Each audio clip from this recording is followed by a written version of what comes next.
آیا میدونستی اولین چیزی که توی تصویر میبینی شخصیت واقعی و پنهانت رو فاش میکنه؟ نه بر اساس فکر کردن، بلکه بر اساس واکنش ناخودآگاه مغزت. امروز قراره با یه معمای تصویری ساده پرده از اسرار درونت برداریم. آماده ای؟ امروز یه تست شخصیت شناسی تصویری داریم.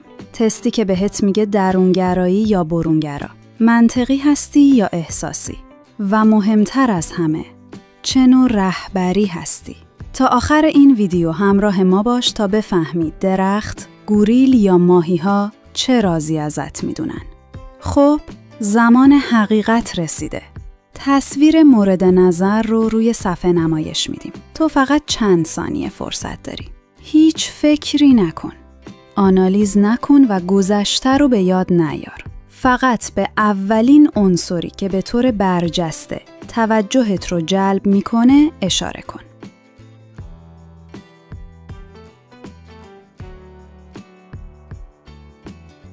چه چیزی در نگاه اول برجسته تر به نظر میرسه؟ یه درخت، یه گوریل یا 2 ماهی در پایین تصویر؟ تمام. وقت تمومه. پاسخت رو در 1 کلمه، همین حالا، تو بخش کامنت ها برای ما بنویس تا بعد از شنیدن نتایج ببینیم چند نفر هم فکرت هستن. حالا که انتخابت رو کردی، بیا ببینیم این انتخاب چه چیزی رو درباره شخصیتت فاش میکنه. اگه اولین چیزی که دیدی یه درخت بود، تو جزو آدمای صادق و منطقی هستی. تو به مثبت بودن معروف هستی و این انرژی باعث میشه دوستات اغلب برای گرفتن مشاوره‌های عمیق بهت مراجعه کنن.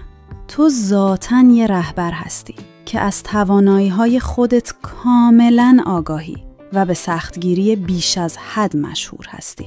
این نکته مهمیه. تو باید سعی کنی در زندگی روزمره خودت خودجوشتر و انعطاف پذیرتر بشی تا این شخصیت قوی و تاثیرگذارت به کمال برسه. اما اگه انتخابت متفاوت بود و چشمت ابتدای گوریلو دید، تو یه فرد کاملاً تحلیلی هستی. ذهنت هرگز متوقف نمیشه. تو همیشه در همه چیز به دنبال یافتن یه معنای عمیق‌تر خواهی بود. تو همیشه به دنبال فرصت‌هایی هستی که خودت رو کامل کنی، چون عمیقاً اعتقاد داری که همه فرصت رشد دارن. تو عاشق رصد کردن مردم و محیط اطراف خودت هستی و از این مشاهده برای درک بهتر دنیا استفاده می‌کنی. نکته جالب، تو اغلب تمایل داری مشکلاتت رو به تنهایی حل کنی، چون نمیخوای شخص دیگه ای رو به درد سر بندازی. اما یادت باشه، درخواست کمک در مواقع لزوم نشونه ضعف نیست. اگه اولین تصویری که دیدی شیر بود، تو یه فرد قدرتمند هستی که به غریزه‌های اولیه خودش گوش میده و اونها رو نشون میده. این باعث میشه ناخواسته به اطرافیانت آسیب بزنی. تو دارای اراده راسخ و محکم هستی. عزمت قابل تحسینه.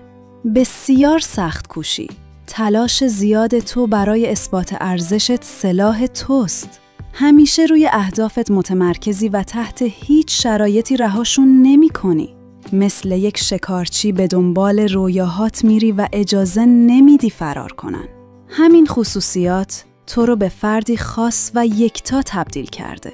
در کل، تو یک شخصیت قوی و هدفمند با پتانسیل فوق‌العاده برای موفقیتی هستی که اگه یاد بگیری بیشتر با اطرافیانت همکاری کنی میتونی بهش برسی. و بالاخره نوبت به خوشبین‌های بزرگ میرسه. اگه چشمت ابتدا 2 ماهی در پایین تصویر رو دید، تبریک میگم. تو نمونه‌ای عالی از یه فرد خوشبین و خوشروح هستی. تو همیشه یه نگاه مثبت و روشن به زندگی داری و اغلب به عنوان یه رویا پرداز و آرمانگرا در نظر گرفته میشی. اما یه هشدار کوچیک وجود داره که باید بهش توجه کنی. تو تمایل به ساده لوحی داری. این خوشبینی گاهی اوقات باعث میشه که افراد دیگه از سادگی تو سوء استفاده کنن. روحیه مثبت تو ارزشمنده، اما کمی واقع بینی در معاملات روزمره میتونه تعادلت رو حفظ کنه. اینم از تست شخصیت شناسی تصویری. نتیجت چقدر دقیق بود؟ آیا واقعیت‌های پنهان شخصیتت رو روشن کرد؟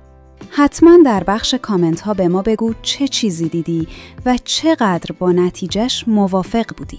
اگه از این نوع ویدیوهای روانشناسی و تست های جالب خوشت میاد، دکمه لایک رو بزن و برای دیدن تست های بیشتر حتما کانال دنیامون رو سابسکرایب کن و زنگولش رو فعال کن تا هیچ ویدئویی رو از دست ندی.